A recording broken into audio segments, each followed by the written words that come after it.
Yo, we live, man. Live. You know what I'm saying? Where's Buffy podcast? We'll get into it in a second, man. Just some banter before we get into the show. What up, brother Kill? How are you? Everything is good, brother. Just glad to be here chopping it up with you, man. Yeah, man. Listen, a lot went on this week. Uh, just um, you see the I'm a big podcast guy, obviously. Did you see the back and forth? Finally, because I feel like this always kind of had to have itself out between Budden and then Rory and Maul. Really more so between Budden and Maul. Yeah, I saw something about like Maul said that he had stole from him or something, and then Button came back with the "you ain't got nothing to steal" type thing. Yeah. So they had Sahawan, Right, and right, right. he was like he might steal it, or he said something about how he might steal it like he stole from us, or he pay you with the money he stole from us, something to that effect. Mm-hmm. And Budden was like, "You never knew about when the first of the month was coming and XYZ," which Right, honestly, I'm going to be honest. I don't think that part, none of that was the intention was to jump into a real beef. But of course, when you say something with Budden, it ain't gonna turn out. It ain't gonna turn out plain. It's not gonna be an easy deal. right. I mean, but here's the thing, bro. You accuse me of stealing, and I ain't steal. I'm gonna address it. And see, I've learned in life people have different personalities. You had them boys.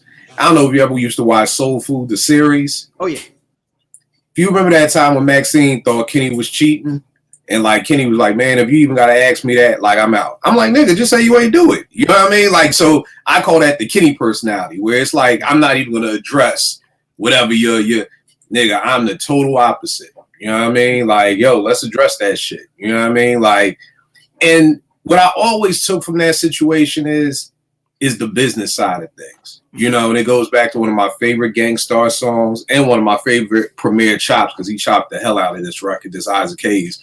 Friendship versus business, man. You know, and that again, I was never a big Joe Budden podcast fan because I never really fucked with Rory and Maul. I'm always like, what are these niggas here for? And Joe was such an asshole that it was just like, I really don't. The only time I listened was when there was a guest, like if Pusha was on, or they had Conway on, or you know, if they had a guest on. But it seemed like it started from friendship, and it may have just, you know, morphed into this podcast. But it's kind of like, did people ever sit there and talk about the business of it? Yeah, I think that Rock, what's up, baby? What's up, baby? Chill. I think, and we had this conversation in one of our meetings. Is like, you gotta have that conversation before the money get there. Yeah. You know what I'm saying? And the thing that because I was just kind of watching the back and forth. I didn't watch the complete shows, but I watched the, you know, because they, like, of course, Budden clipped out stuff, and then Roy and Maul clipped out stuff, and they went back and forth with their banter. Right. And what I kind of picked out of it is, this had to happen. Like, they needed to get this rumbling, and really, shout out to Vin in the chat. Vin, oh, we live. Oh shit. Oh yeah, we live, son. We're Charlemagne. We're live. All right.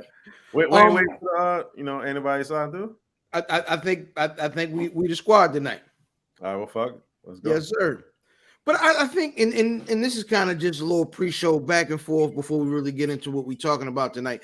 But like with Budden, and it proved itself over and over again. We saw his back and forth with Crooked Eye and Joel Ortiz. We saw the bad fallout of Marissa Mendez at the beginning of the show. We saw the bad fallout of Peter Rosenberg of the show. We saw the complex relationship fall apart. And eventually it happened with Rory and Maul. So it's a deal with, and someone was saying that they would like to see Joe Budden and Jinx do something again a couple of months ago. And I replied, nah, I like Jinx, man, and I would rather not see Joe Budden turn on someone else. And the nigga Budden seeing me reply and immediately was like, turn on, shut up. Like, you know what I mean? But listen, the evidence is the evidence, and the thing that I did pick out is when Maul was replying to whatever Button said, he said, "Listen, I don't want to go back and forth. Put the numbers out. Put them like what I'm accusing you of stealing. Put the numbers out. And if you don't want to disclose your numbers, put the tax returns out to the money because you can't finagle any numbers that you paid the IRS." And then he was like, show the YouTube numbers. And he was basically saying, listen, nigga, you were making side deals the entire time we were working together. You know what I'm saying? And so I think you on Joe. You know, the hard part for me, bro, is just this, man. Again, it's business versus friendship. You know, now again, I think Joe Budden's is an asshole. Let's get that out there. Like, let's put that out there. To me, that's just a fact. That ain't even no opinion. But the thing is that if you know that, then going into that relationship with Joe, you got to be about your business. Mm-hmm. You know what I mean? So it's got to be, what are the numbers going to look like? Again, just from looking from the outside in, maybe Maul is like, not necessarily you stole from me, like you went in my bank account and you took money, but maybe you didn't break us off in the deals the way that you were getting broke off in the deals. Now, here's my only thing too. It's called the Joe Budden Podcast. So I always looked at it like Gladys Knight and the Pips. I'm going to just assume now the Pips, if I'm not mistaken, were related to Gladys Knight. I think one of them boys was her brother. Okay. I wasn't. But here's the point. I don't think the Pips got paid as much as Gladys Knight. I don't think that's what they want. I don't that they know, they're aware of how, you know, because both of these niggas. Now, when you say they, you mean the Pips, or you talking about Rory and Maul? I'm talking Rory and Maul. Like Rory and Maul. I don't know, because remember when they first broke up, it was like, yo, Joe, you wasn't the only one selling, had the line around the block. From what the interviews I heard, that it sounded like we was a group. Like, nigga, we EPMD. Well, they broke up because he said, yo, let me see the business part of it. And Joe said no. Once you get to that point, it's like, all right, well, what we doing? Like, it was. And see, I thought he fired Rory on the air, and that's what kind of started it. And then I think Maul just jetted too. He fired Rory and Maul really on the air, but it was a Joe and Rory thing as far as how the bread broke up, and Rory was the one like, yo, let me see the money, XYZ, and he said, I'll never show you the money. And he was like, well, what's up with a piece of YouTube? I'll never give you that. And he was like, well, what are we doing here? Y'all niggas. He basically said, y'all niggas is the Pips. And he was like, well, Roy was like, nigga, I'm booking the studio sessions from episode 5.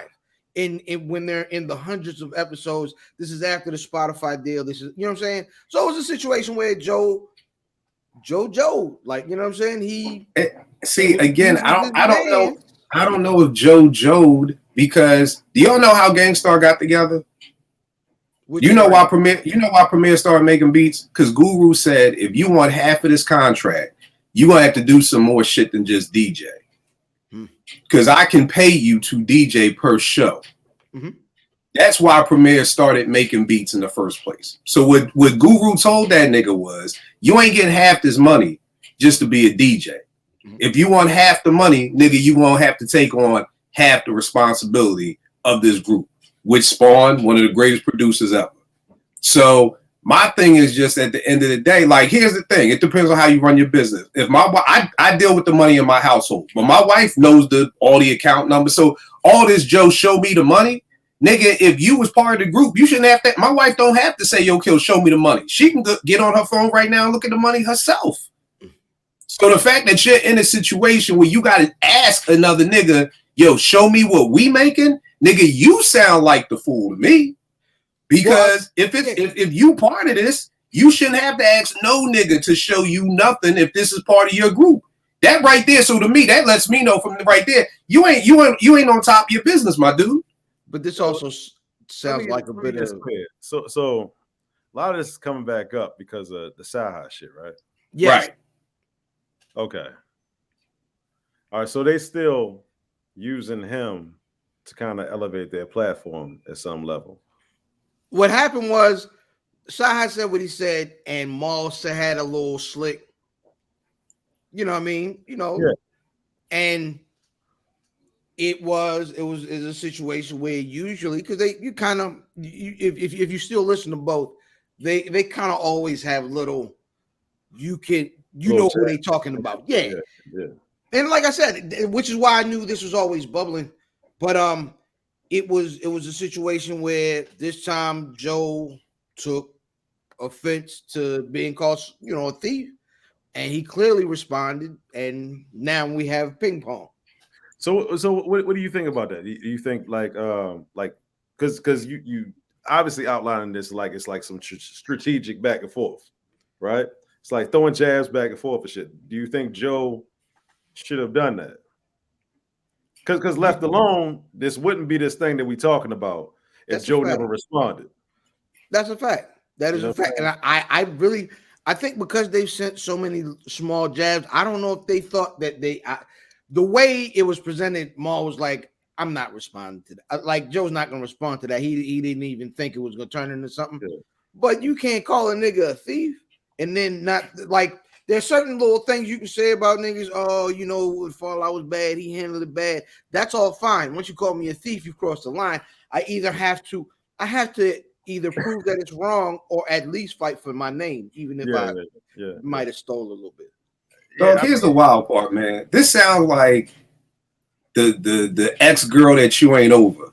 Nigga, bring up my ex-girl name. I don't give a fuck what she doing now. So I don't care. Who's saying is the ex-girl in this situation? You saying both of them? Like more, like even if Saha said anything about Joe Buns, I would have been like, oh, all right, cool. Like, nigga, why is my name still coming out of your mouth, my nigga? Like, it's over. It's a divorce. You got your show. I got my show. We living good. Neither one of us. So why are you still on my dick a year later, my nigga? Like, even if somebody say something crazy, it's like, oh, yeah, the boy killed Wild. Yeah, but what we talking about next? Like, dog, again, it's just bad business, man. It's a testament to I get it. I was 16 when Low End came out. And Tip told us record companies are shady. I was 16. I'm 48. Nigga, at this time of point, if you don't know the business, nigga, that's on you. It's too many YouTubes, too many books, too many everythings for you to learn about the business. Tip signing a record contract when he was 15, totally understand you getting jerked, my nigga. My daughter's 17. I couldn't even imagine her signing no record contract. You know what I mean? So, but at this point in time, bro, and again, I get it. But it's just like you shouldn't, if you have to go to somebody and say, let me see the books, or can I see the books? Here's a hint and a half, my nigga. You aren't part of the group. You are not part of the group. It is that simple. If you even need an inkling to be like, damn, am I part of the group? If you got to ask for the PIN number for the account or the passcode to the group account, hint and a half, my nigga, you are not part of the group. So Marlon and Rory should know right there. If I even got to ask, why are we still asking Joe to press up the receipts? Why? Hey, that being said, I'll get y'all the passwords to all our accounts. Nah, but I'm just saying, like, bro, that's a hint and a half, nigga. If EPMD is a group and Eric got to ask Parrish, yo, can I see the tax statements? Nigga, Eric, you are not part of this group. There's just a hint and a half for you right there. That's the thing, yo. Like, them niggas is gonna keep doing that because they are the bitter baby mother or whatever, right?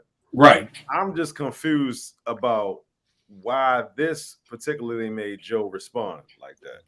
I think it's like Fam said, just because he was called a thief. Like, right. You know what I mean? So it's like if you be like, oh, nut ass Joe, or Joe did this. So if niggas on here had an issue, Brock did this, Brock did that, yo, Brock stole from you, be like, yo, hold tight, bro. Like, yo, don't say I stole from you, because see now you know you accusing me of something that didn't happen like that. You know what I mean? So I can only assume that's why Joe chose to respond. But again, it goes back to Maul, yo, bro, you got a deal. You got your check. You should be the bitter baby mother. You on some old basketball wives baby mother, like you getting a check for $250K a month with child support. Like, why are you talking shit about me? Like, you were living good. Like, I can see if Rory and Maul couldn't get no deal and them niggas is, fucking, trying to be on you, but dog, you got your show. Like, live your life. Like, yo, you couldn't even pay me to bring up Joe's name right now. Like, I don't even, But again, I don't know how old these young bulls are. Maybe they're young bulls, and maybe there's some young millennial shit where it's cool like to just keep. 30s, I think mid-30s. Yeah, maybe that's what it is. Maybe it's millennial shit. I'm 48, nigga. Nigga, it's a rap, man. Yeah. You know what I mean? It's a rap. Yeah, yeah. They taking a lot of things way too personal, man. Like, and I mean, at the same time, though, you got the guests that you like. It's not like Joe is stopping anything. You're like moving the shit. Nah, it's not like, yo, Joe is blackballing us and nobody will sign us and nobody's doing. Bro, you are good. Just enjoy your joy. Like, yo, I would just be like, yo, don't even bring up Joe's name. I don't got nothing bad to say about Joe. Next question. Like, own show, make your own. Yeah, we got our own show. We got our own paycheck. We done with that dude. Yo, I see you in public. What's up? Maybe even give you a pound and keep it moving. Like, yo, it is what it is. But if it's that bad, then y'all niggas need to fight. Like, I mean, like y'all need. Bro, I've said a million times, bro. If I was an NBA coach, I'd have a fucking boxing ring in the motherfucking gym. Like, nigga, if it's that bad, put on the mitts, get in the ring, get that shit off your chest. If you don't want to get that shit off your chest, then shut the fuck up. Yeah, it's either one or the other. Man, let's get back to this. Yeah, and see, we ain't gotta do none of that bullshit. We doing this on live YouTube. Yo, get in the ball. Gotta videotape this shit. No, exactly. Everybody put their phones aside. It's only Joe and Maul in the ring. Y'all get that shit in. We gonna close the door. Nobody knows what happened but them. They come out. Shit off your chest. You feel better. Good. Now let's get the fuck on with life. You know what I mean? Because all this like passive aggressive weird shit. Like I'm just like confused. Like. I guess it got to Joe in certain ways. You know what I'm saying? Like you said, certain things, and you say certain things about some people, it's like I gotta respond, I gotta say something. You know what I'm saying? So it's also Marlo, my name is my name. You know what I mean? Right. So it's like I gotta respond. And again, Joe has the trajectory of burning shit down. And I'm not saying here's the problem. Again, it goes back to this. Joe is an asshole. So if you choose to do business with Joe, you're choosing to do business with an asshole. It's like dating a hoe. If you know Shorty's a hoe and you choose to date her, you have to understand it's going to come with some hoe shit. So you can't get mad when a hoe does hoe shit to you when you knew she was a hoe in the first place. Yeah. So all these people continue to do business with Joe. You knew he was an asshole, and the asshole is going to asshole. So at some time or point, you got to look at yourself, and it's kind of just like, yo, this is on me. Like, why is Joe being like this? Because he's an asshole. Like, Shorty, yo, why you still fucking other niggas on me? I'm a hoe. Like, that's what I do. Like, what the fuck are you talking about? Like what are you talking about? Can you imagine looking into a woman's eyes and being like, yo, why are you doing this to me? And she looks up at you with no, like, you know, remorse whatsoever.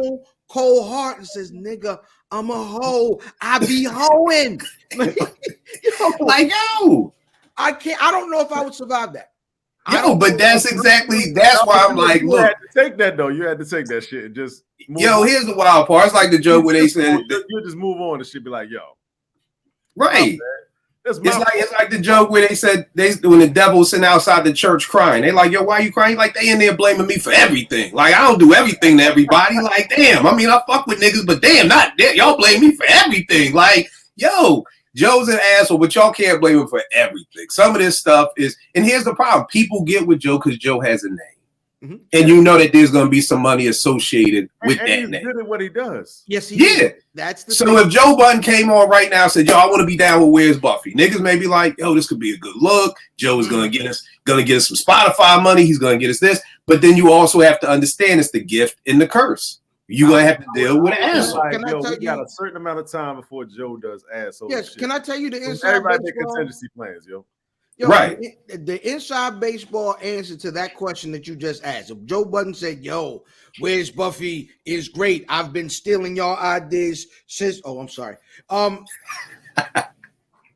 if Joe Budden comes and he says, like, yo, I would love to work with Where's Buffy, the two non-negotiables, it's a limited series. We know exactly how many episodes and what the time is, and all the bread is upfront money. You know what I'm saying? Which you're going to leave money on the table doing that. However, he would raise your platform to the point where it would be profitable just to have dealt with him. And whatever Paul's back end money that he recoups on the back end, hey, keep it. You've raised our profile. Thank you. Let's sever. Because I know listen. It's a whole transaction. It's just for the night. You don't move Joe Budden in your house. But again, the thing is that it's like I just can't feel sorry for the boy who wipes the stripper and then spends the next 5 years trying to convince her to stop stripping. Like you met her in the strip club 9 times out of 10. So you doing business with Joe, you had to know Joe's asshole. He talked about how Maul slept on his couch or how they lived together. Then Maul, you know the inner workings of how much Joe is an asshole. Mm-hmm. So again, it's just one of those things where you have to make that decision. Do I want to be in business with this boy? You know what I mean? I think it's the timeless, and I swear to you, since I've been podcasting, this phrase for me has always kind of defined all these situations. Is we're always arguing should versus is, right? Because if you do business with your mans, things should go smooth. However, we know from history a great deal of doing business with your mans, a whole lot of homie business always, I ain't gonna say always, but a great deal of times ends up unpleasant. So that being the case, falling into situations like this without your ducks in a row in the front of everything is a situation where you just have to realize, man, I didn't do my business. And I got the stew in this pot now because that's the soup I made. Yeah, I mean, when you say it should go good, the problem is do you even know about the business? You have so many people out here who want to be rappers, don't know anything about contracts, don't know anything about 360 deals, don't know anything about nothing, and then they want to get mad when somebody jerks them. You know what I mean? So again, I'm always putting the mirror back on people like, yo, did you handle your business? Did you ask to be at the... Here's again, if the three of us are a group and we're doing a deal with Spotify, all three of us should be there. Not just you, fam. Correct. If we're a group, all three of us should be there. And if me and Brock gotta ask you, then we're not part of the group. You see what I'm saying? Like when you in your house, your children, you know, if you are in fam's house and this is your man, you shouldn't have to ask you, okay, I'll use your bathroom. It's like, nigga, go use the bathroom. Like, do what you do. Like, so again, you can see it along the lines, just like in a relationship. You know, if I gotta ask you, yo, well, who you going out with, or where you going, what time you gotta be, and she's not offering that information, or vice versa, people see what they're in. But then they want to play like, oh, I didn't know. And, the hits be right in front of your motherfucking face. The breadcrumbs are there letting you know, yo, is this. So, again, we shouldn't have to ask you, can I be at the meeting with Spotify? Nigga, of course you're going to be at the meeting. You part of the group. Like, so, again, if you have to keep asking, can I see the books? Can I be at the meeting? Can I come? Nigga, you sound like a son. You sound like my kid. Daddy, can I come with you to the mall? Daddy, can I come with you to the basketball court? Daddy, can I come with you to the basketball game? Nigga, we ain't equals because you keep fucking asking me. So again, there is a hint that you are not an equal because you shouldn't have to be sounding like my kid.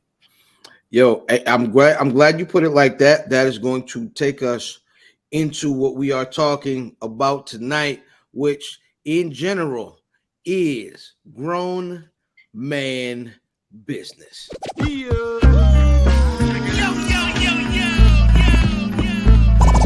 Welcome to the Where's Buffy podcast, where we're built for comfort and not for speed.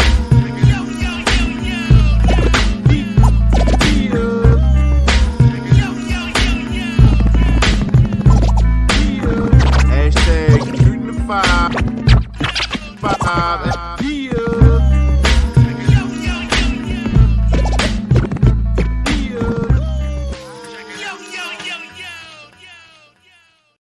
Yeah, it's the Where's Buffy podcast where we're built for comfort and now for speed, you old. I don't know. You old. I don't know. You old motherfucker get fooled by Joe Budden and shit, time after time again and shit. He been in mad groups and Slaughterhouse and goddamn motherfucking the Joe Budden podcast, 7 different iterations, and all y'all niggas getting fooled and shit. Wow, up. I say, Ish, you next. Y'all hope them niggas is working out their contingency plans. I hope they work it out again. They better be investing that money. They better, prayerfully they just understand. Stole this shit. Yeah, prayerfully they understand it's still called the Joe. Again, you want another hint that you ain't in the group? It's called the Joe Budden podcast. That is the third hint that you are not in the fucking group. Yo. It's like it ain't even Joe Budden and others. You couldn't even get in friends. Again, there are too many hints. This is like a bad horror movie. It's like, don't go in the room, motherfucker. You don't see that shit right. Nigga, bro, at this point in time, that's on when Michael Myers kill you, nigga, that's on you. That's on you. Yeah, he never. Your name ain't even on the marquee talking about, but where we staying at tonight, nigga. Like Bleak said in Mo Better Blues, that say the Bleak Gilliam quintet on the marquee. Nigga. Yeah, like that nigga said, when you have your own group, but until that mystical, magical, majestical day happens, shut the fuck up and do what I tell you to. Yo, you grandiose motherfuckers don't play shit that they like. Yeah, you. Very slept on movie. Henderson was a real nigga. Very slept on movie. Hey, shout out to Shadow Henderson and Blendon Honeys. Matter of fact, I'll be back in 10 minutes talking about kids. I gotta go pick up my kid from the mall. So I will be back in 5 minutes. I'll be right back, y'all. I got my stuff for the show too, so I'll be ready. That's what's up. So, Brother Brock, we'll do these monthly. I want to call these like grown man bars, something niggas got to deal with. We'll figure out the name of it going forward, man. But I feel like there are a great deal of podcasts that talk about like how men should be in relationships. They talk about men need to do this and what a real man is. I have yet to see the show that takes the role of the OGs that a lot of these young niggas that are talking in front of microphones lack. Yeah. You know what I'm saying? We talked about it on this show that like there is a lack of OGs. Like there was a situation where it's a generation of a lot of niggas that, you know what I mean, came up with moms and pops, you know, they might have seen pops on Saturday and Sunday, but you don't, I feel like a lot of times you don't get enough from your OG if you only see your OG on Saturday and Sunday. Yeah. And if you don't seek out your OG, you know what I'm saying? Like you just don't think anything is missing. You just out here in the world making mistakes. You know what I'm saying? Right. I guess who would you say, and it should be a simple answer, but it isn't always. Who would you call like your OG, like your main OG?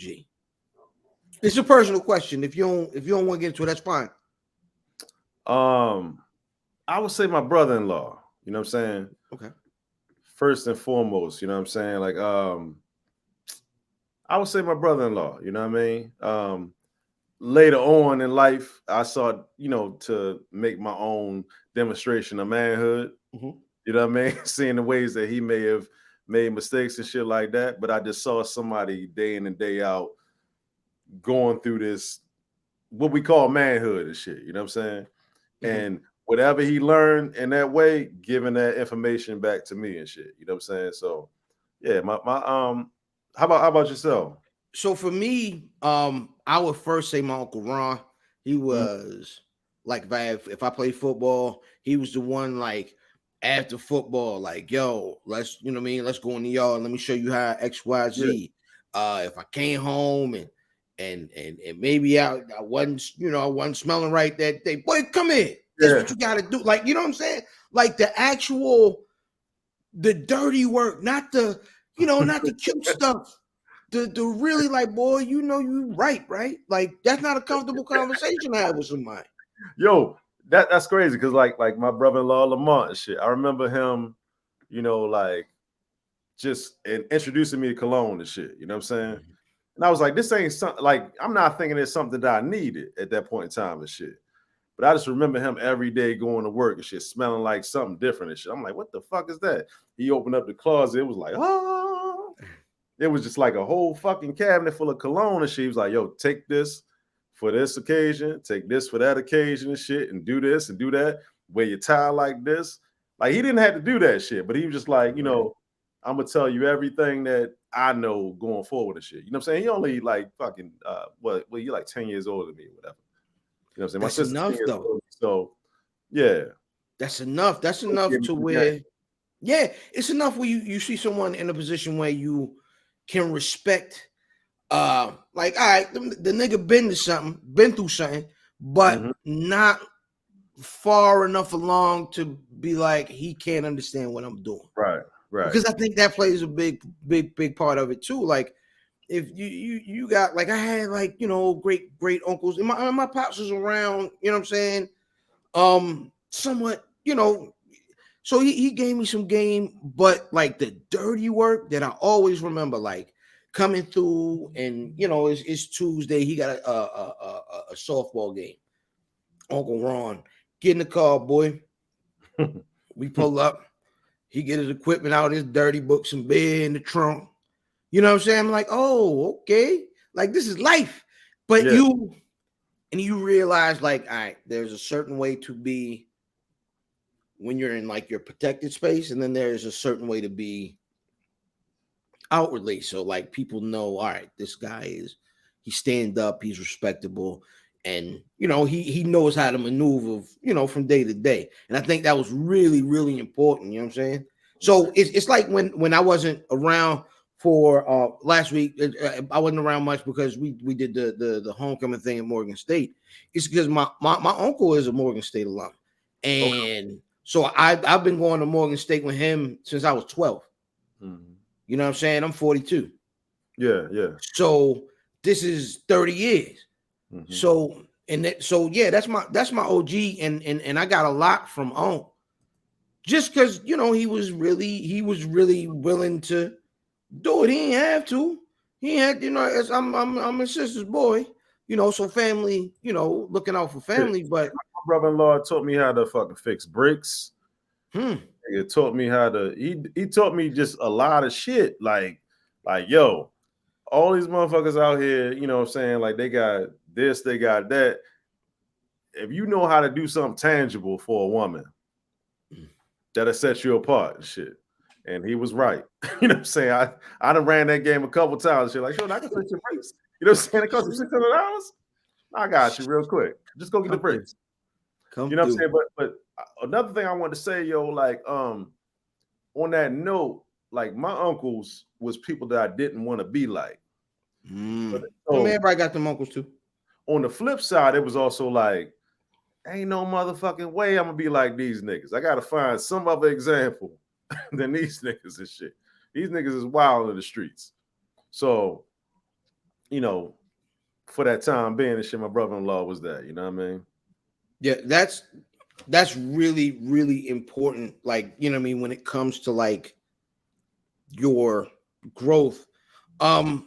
And then like that growth you see through you know, like points in time, you know, little benchmarks that you hit in your life. What shout out to Peanut, he said you got the ones that are warnings and those are examples. That's and sometimes they be the same one sometimes. God damn, that's some cold piece of game right there. Ice cold. You know what I'm saying? So rites of passage, right? Rites of passage are what would you define as like a rites of passage?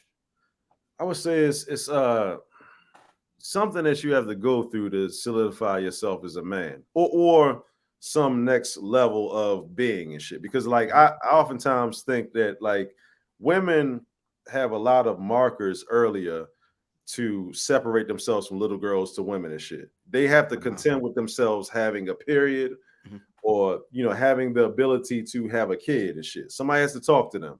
You know what I'm saying? Or, you know, it's a lot of things that naturally happen to women and shit. You know, when we used to have back in the day, like in old times and shit, like a nigga will create a rite of passage for you. Like I seen them put on like mitts that they weave with like bullet ants and shit, or send you out into the woods to hunt. see what you come back with, just to show that you have a certain level of courage and you can go through something to become, claim yourself as a man and shit. You have to give yourself a challenge to say that you've elevated yourself to a level of manhood and shit. You know what I'm saying? So that's what I would say. Is like it's something that you have to go through to claim a certain level of manhood and shit. It's cool that you talked about like the older ways, like you know what I mean. They might sit a little nigga in the woods and be like, "You make it home. You're a man in the tribe now." What do you think is different between what your rites of passage would be, and maybe we're both fathers of sons. Mm-hmm. Like, what are the difference between like our markers and theirs? See, I don't know what their markers are right now, yo. That's what I'm really confused about, because I know that for us, things were like hands-on. Mm-hmm. You know what I'm saying? Like, you had to get into a fight. You had to, like, even as we live right now, you have to like overcome some level of like adversity as a man and shit. And I think that probably still exists for them and shit. But I don't know, like from adolescence to manhood, how it relates to them right now. You know what I'm saying? Like, I think the thing that we have to remember is that there is a certain, because of the age difference between us and our sons, there is a certain level of unrelatability. It's okay to be the cool dad, right? But there are gonna be things that we don't get. You know what I'm saying? I don't know how to do a TikTok dance. I don't know, you know what I'm saying? And then we it's funny because we at our age it was like, oh, look at these niggas doing TikTok dances, right? However, I remember New Jack Swing being the music when niggas was going outside for the first time, going to like little dances as a kid. You was working out dance moves, you know what I mean? You know what I mean? If you couldn't dance, that hurt you with the chicks. Yeah. You know what I'm saying? So maybe it's not always the dance they go to, but maybe, oh, this nigga got the TikTok moves. And now the girls follow on TikTok, like, oh, do you see how Lil Jaquan was dancing on TikTok? Yeah, I like it, girl. Maybe that's what they go through now. We can't relate to that. So I think it's just, I think sometimes it's, the more things change, the more things stay the same, where we just have to build up enough positive or constructive or just build up enough proper direction that it doesn't matter what the situation is or how different it was when we were their age. If they have the proper, preparation, it prevents their poor performance, right? So let me say this to you. So it's a good point that you put up. I would say that still a rites of passage is you figuring out how to deal with a woman. Because there are a lot of men. We have a burgeoning community of men that call themselves incels. Call themselves incels and shit, that don't know how to deal with women and shit, that have never crossed that path of that rite of passage. You know what I'm saying? Where it's probably easier for us because we have more social interaction with women and shit. Now they have a lot more, like social media type of interaction with women and shit. But until you, as an adolescent or whatever age, figure out how to deal with women in some way and shit, you're not getting to a certain level of shit. You know what I'm saying? Like, it's always going to be something that you're going to have to figure out. You know what I mean? I think people who have, and people who are drawn to social interaction, kind of have an easier time kind of maneuvering when it comes to a lot of different things, because they're not afraid. They don't always just kind of get internal and just get in their head about things. They can be like, all right, let me figure this out. How you doing? I'm Earl. Can you how do you do XYZ, or why do you care? How are you good at what you do? And I'm gonna take that knowledge to tell figure out, all right, he does this well. because he does this. And now I've added that to my repertoire.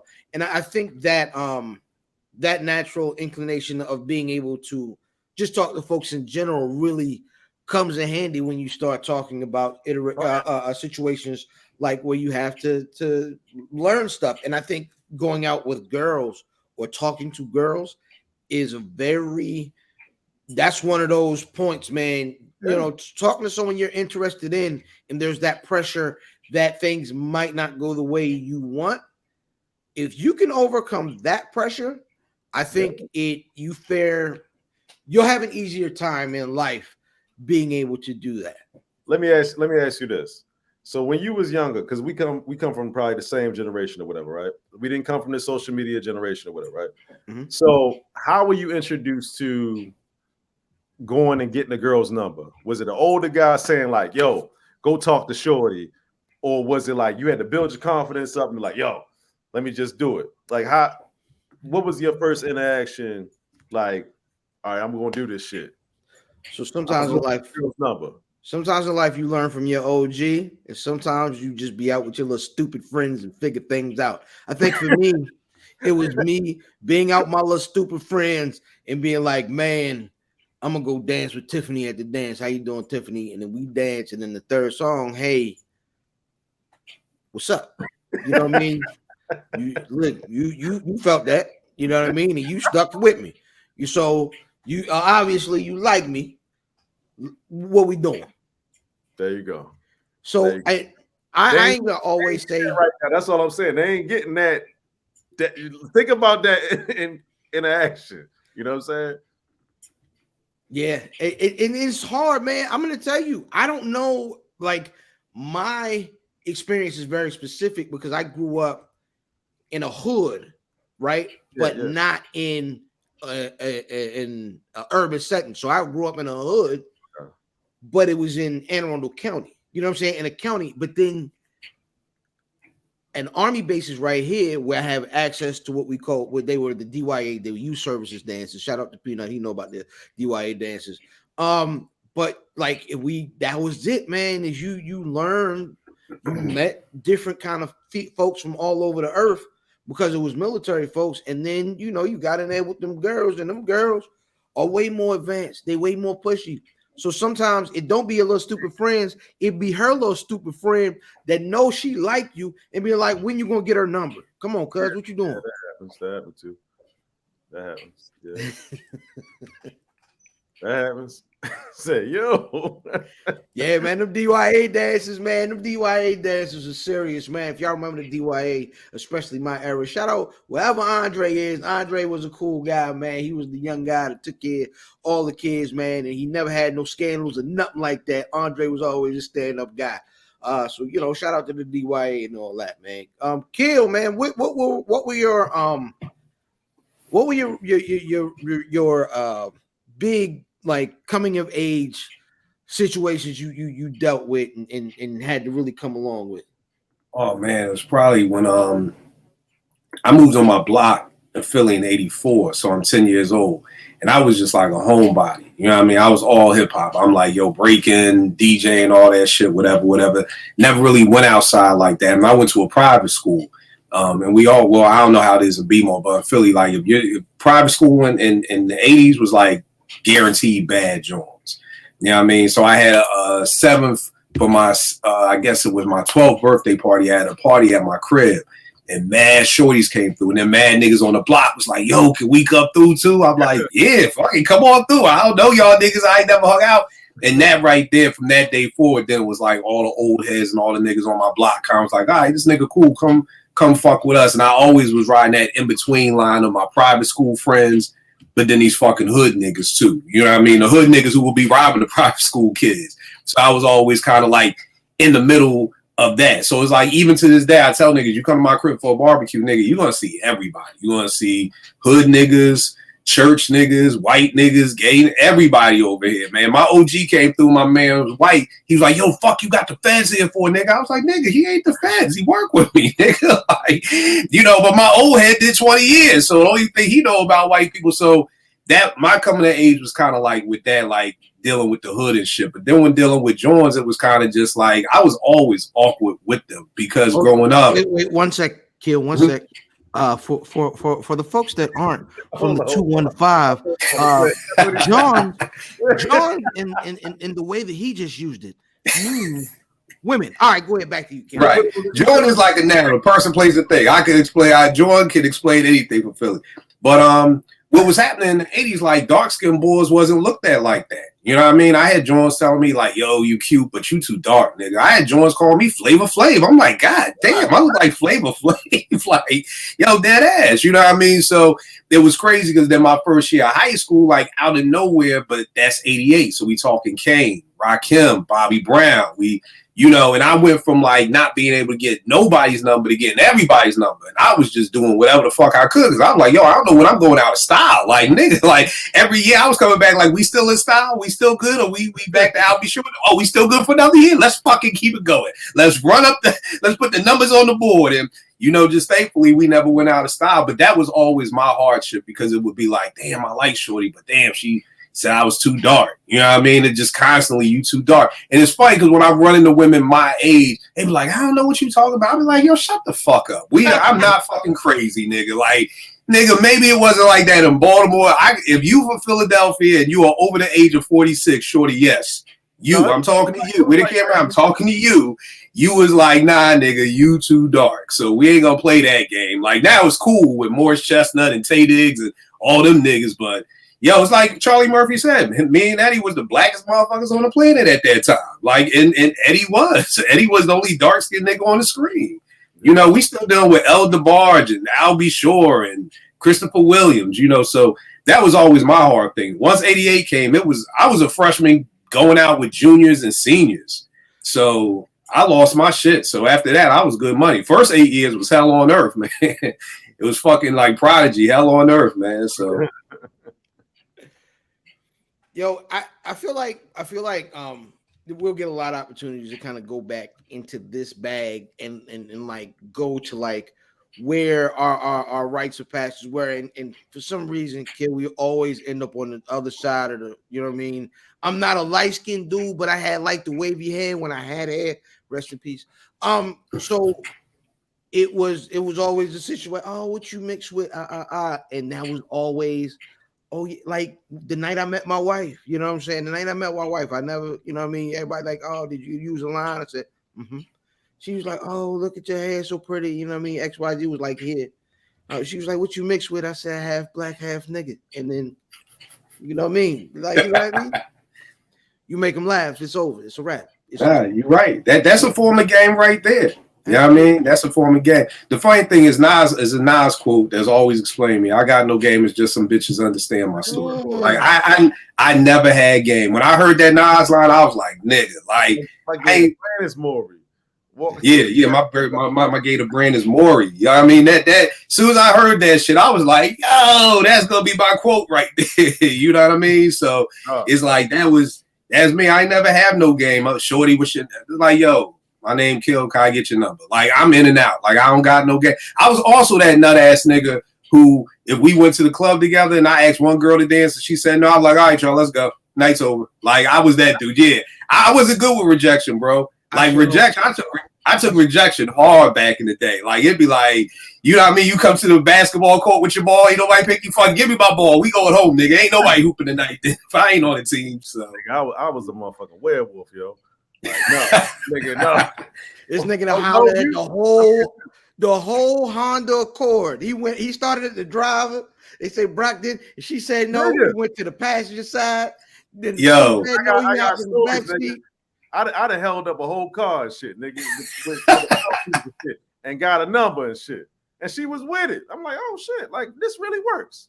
You know what I'm saying? They didn't want to speak. They didn't want to speak up and shit. She didn't want to speak up and shit, but she eventually spoke up, gave me the number and shit. We had a date and everything was good.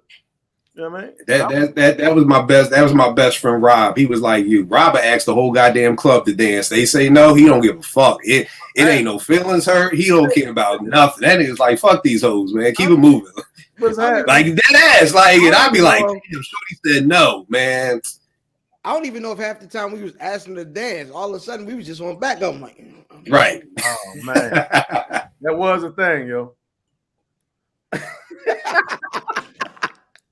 All right, man. Before we get out of here, None of that shit now, yo. at all. I don't know how these niggas go to the club because we was in there violating my whole clubbing experience was assault. Anyway.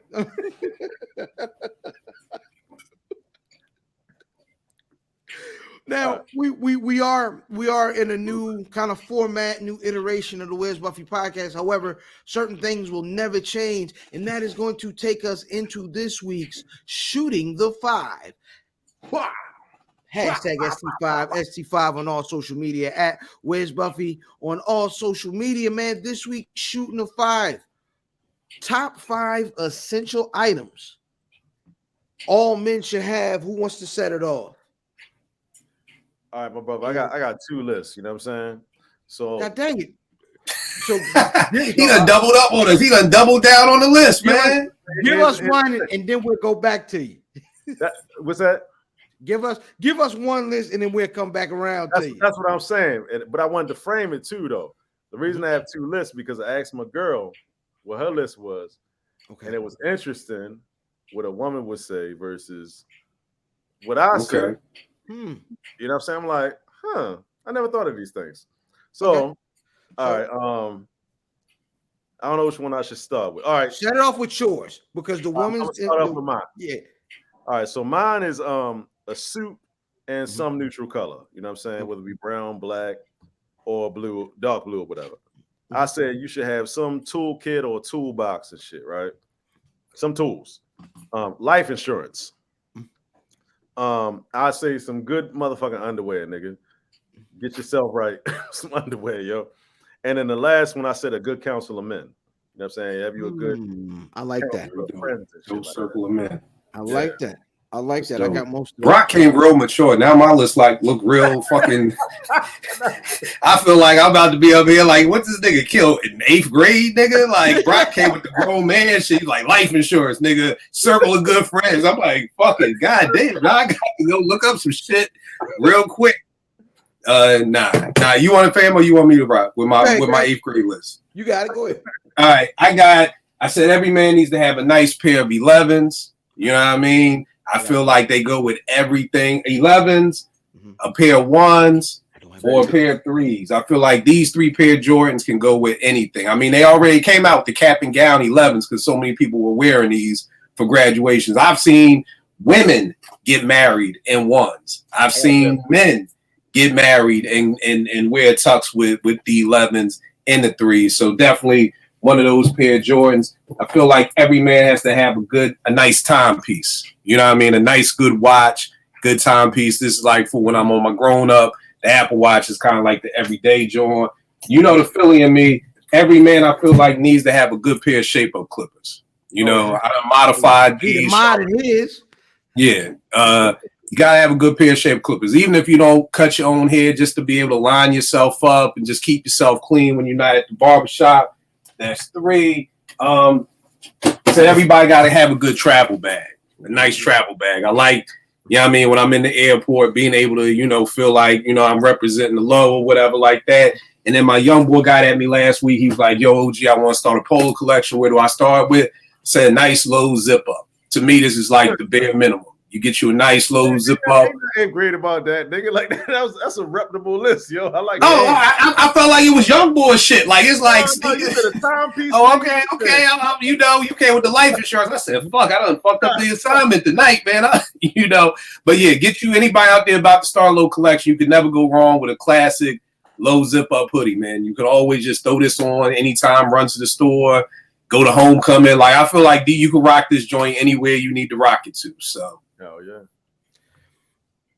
All right.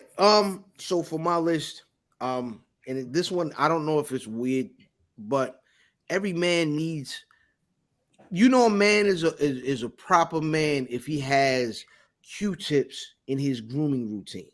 If a man knows that he needs Q-tips, he is doing what he's supposed to do. And next to those Q-tips, there should be some sort of I ain't gonna say a full on, you know what I'm saying, like you at, you know what I mean, Su Ming Jong, but a nice little manicure set where you can get up under your nails, keep your nails clean, keep your hands clean, keep yourself presentable.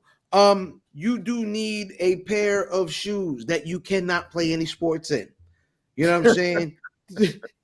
That's a good. We talking about hints. That's a hint. Can you poop in these? Then those are not shoes, my nigga. Like we gonna help niggas. We gonna help y'all with the hints. So I like that hint that you cannot play sports in. Right. Yes, you need at least 4 different colors of collared shirt. That would be black, that would be white, that would be navy, and some sort of neutral earth tone, like a brown or khaki or whatever. And finally, it's definitely some. And finally, we talked about it a little bit earlier, man. I think every man should have his own. If you don't got no giant collection, at least 1 or 2, you know what I mean, maybe a spring and in a fall, a cold weather and a hot weather signature scent. I think that's really important. It'll set you apart from everybody out here. You know what I'm saying? And so yeah, man, that's my 5. Now, Brock, you said the young lady had a list. I'm curious as to what she had to say. Okay, so her first thing was a power jacket, a jacket that makes you look like, I guess. Oh, powerful. Yeah. A decent wallet. Mm-hmm. She said clean sheets on your bed. I'm like, the fuck? How we know if you got clean sheets on your bed? But anyway. That's going back to Shadow Henderson. We were talking about Shadow earlier. Remember Shadow and Giant smell my sheets, you know? So yeah, but I was just like, I don't know. I was just asking. I was like, yo, you thinking that because you're a woman? You know what I'm saying? Like, I think you just, I think that goes to like routine. So you know what I'm saying? So just the routine of making sure you have clean sheets on. Not wait until it get funky, but knowing that, like, all right, look, they've been on here for 2 weeks. Let me go ahead and pop these and get a new pick. You know what I mean? Let me go ahead and have me a rotation. So I can see that. She said a hobby, and then she said a go-to dish to cook. Ooh, I'm not mad at that. That's a good one. That's a very good one. That's dope. At risk of, because we don't have a whole bunch of time left, but what was your signature dish when you was out here single trying to get them? Talking to me? Both of y'all. Oh shit. Oh, mine's a chicken cheesesteak. Sorry. I think I'm from Philly. Like, we grow up with beards, and that's the first thing we learn how to cook. Like, yo, we slow jam the fucking beans. You know, we feel it in the air. That's what we slow jam to. Like, so yeah, that's what we slow jam dance to. So I could come through here, give me some chicken breast, really some boneless chicken thighs, and best believe, bro, people don't know about the boneless chicken thighs. Like, I'll make you they're very breasts are very hard or very easy to make dry, and you have the opposite. It's hard to dry out some chicken thighs, man. Right. So I can make a banging ass Philly chicken cheesesteak. Bro, I would say enchiladas, black bean. Okay. You know what I'm saying? Them shits was hitting, man. I ain't gonna lie to you. Hey. Killing their ass with that shit. We got to have a Where's Buffy cook-off one day, man. Have something out, when the weather break. Get everything out here. I don't know if I mess up Brock's day with mine. I can make an amazing steak. Okay. Nah, you ain't messing with me. I'm on the other side of the game now. Hey, cuz, if you smell the steak I make, you gonna be tight. Yo, before we get out of here, the one thing I do want to do, we're doing this once a month. You know what I'm saying? A little segment I like to call my 2 cents, where we tell, a decent scent that we think that will rock really good with the month we're in. This is October, albeit the end of October, man. Brothers, what will be a good scent that y'all would rock in the month of October? Something nice for the fall or whatever. Now, here's the thing with me, y'all. Y'all can say, like, I'm Nas and I'm stuck in the 90s. I'm one of them stuck in the 90s niggas. But yo, my go-to, I've never stopped loving it, CK1. CK1. I know it's old as fuck, but I'm the type boy, if it worked, it worked. You know what I mean? This is just still one of my go-to ones. But this is one of the places where I love being around other brothers like y'all, because cologne's never really been my game like that. So I'm all ears to learn from y'all on some new scents. Well, let me put you onto game about cologne niggas, because cologne niggas is weird. I swear to you, Cologne niggas get weird. What's that, yo? Nigga, just say it. Nigga, I don't want to.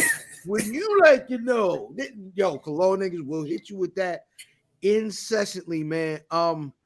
For me, I won't go last on everything. For me, it's an older scent, man. But Givenchy Pie is Givenchy Pie. Yeah, Givenchy Pie is an amazing like cold weather scent. You don't have to spray a lot of it. It jump up off of you, and you get the I just want to give you a hug. No, you don't. You better get away. But yeah. Givenchy Pie. I'm gonna go with that. I got some shit upstairs, but I'm gonna right on the top of my head that Creed Green Irish Tweed. Creed Green Irish Tweed. Bring your pocketbook. Creed is the name of it, right? Creed is the brand. Okay. Irish Tweed, but it's like a elevated fucking cool water. It's like a sophisticated cool water. Have you ever smelled cool water before? Shit. I said it's cool water with a job. And a 401k. It's like cool water. Employee cool water. Or what's my man name? Tom Ford, like the oud shit. Yes. The Royal Oud or whatever the fuck it is. You gotta be careful with the ouds. The ouds is as strong as a single mother, my nigga. The ouds, you spray a oud. Yo, why smelling that all day? That's crazy. Yo, fam, one more thing real quick for my listener. I forgot. Yo, a good pair of headphones. I believe you gotta have a good pair of headphones. Now, here's the thing. I will people lose their mind with these shits. Number one, I ain't paying no goddamn $550. We can start right there. That's number one. We start right there. I'm like Jay, boosters in abundance. Buy a half price sweater new. So just understand, I ain't paying no $350 for these, but I fuck with these, man. You know what I mean? I fuck with them hard. They got this. Have y'all fucked with these before? What's that? It had Apple. These are the Apple AirPod joints. Oh, for real? Damn. Yeah. The thing I love about them, they got this shit transparency mode, because I hate taking the headphones on and off. You can literally just hit a button and you can hear everything around you crystal clear, like amplified. You hear better than you would with just your regular ears. So like say you in the airport, you can have transparency mode on, you hearing everything around, you get situated, put on noise canceling, you don't hear shit. Nothing. It's ill. I just got a new phone a couple of weeks ago, and you know how they hit you with the accessory. Well, we give you such off of accessories. So they gave me like, I want to say, because they wanted this phone to sell because it cost a couple of dollars. They hit you with like $400 with accessories. So I just start picking stuff, bing, bing, bing. And one of the things was the newest set of headphones that they had. And I'm not an Apple guy, as most folk know. You know what I mean? Green Bubble Gang. But they had a pair of their newest earbuds. I think it's the Pro 2s or whatever, the Samsung Galaxy Pro 2 buds, whatever it's called. Either way, you put them joints in, and they had this ill mode. They have like it's not called transparency mode for theirs. It's called ambient sound. You know what I'm saying? We switch, but they also had this ill mode where, because they got the mics on them, if you start talking, it'll automatically go into the ambient mode because they know you talking, and it'll turn your music down. Oh, yeah. But yeah, definitely that good pair of headphones. I'll turn my goddamn car around and we'll be late. You know what I'm saying? If I forget my headphones, I'm also going to eat good that morning too, because I'm not. You can either be late or hungry, not at the same time. That is my philosophy. I think that is what we got this week, fellas. Man, amazing show.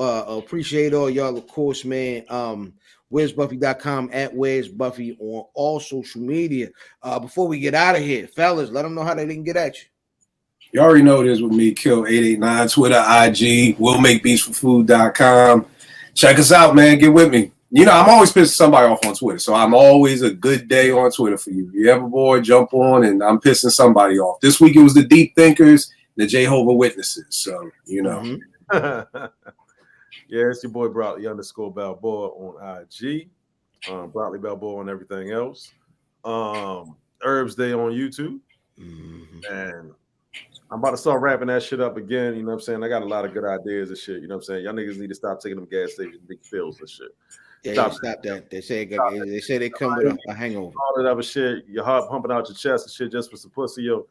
Stop that shit, yo. I got a remedy for all y'all niggas, man. Hey, them niggas, they want a second appearance. You know what I'm saying? They want a call back. So that's why they do it. Niggas want them, they want to drop that Hulk Hogan leg drop on him. Speaking of Hulk Hogan leg drops, man, at Black Wrestling on all social media. Also something else pod. But more importantly, of course, where's Buffy? I am IlFam79, your social media choice, aka the R. Anderson podcast, and aka Captain Broadband, Blue Diamond Phillips, Sticky the Dragon, Steamboat, Podcast, Guy's favorite podcast, the Pipe Women the podcast, Chew Bubblegum. I'm all out of Tintin Ice, the senior love daddy of WFAM, where family always matters, man. And all of y'all are family. I appreciate y'all for coming through. And we will be back next week. I believe next week we're gonna hit niggas with the pop culture. Shout out to Diz, shout out to Mav, shout out to Cal. Next week will be pop culture with brother Cal leading the way. And it should be, you know what I mean? It should be a fun episode, man. I'm gonna leave y'all with some really dope words of wisdom from a legend. Who's Bobby Brown, yo? Hard times.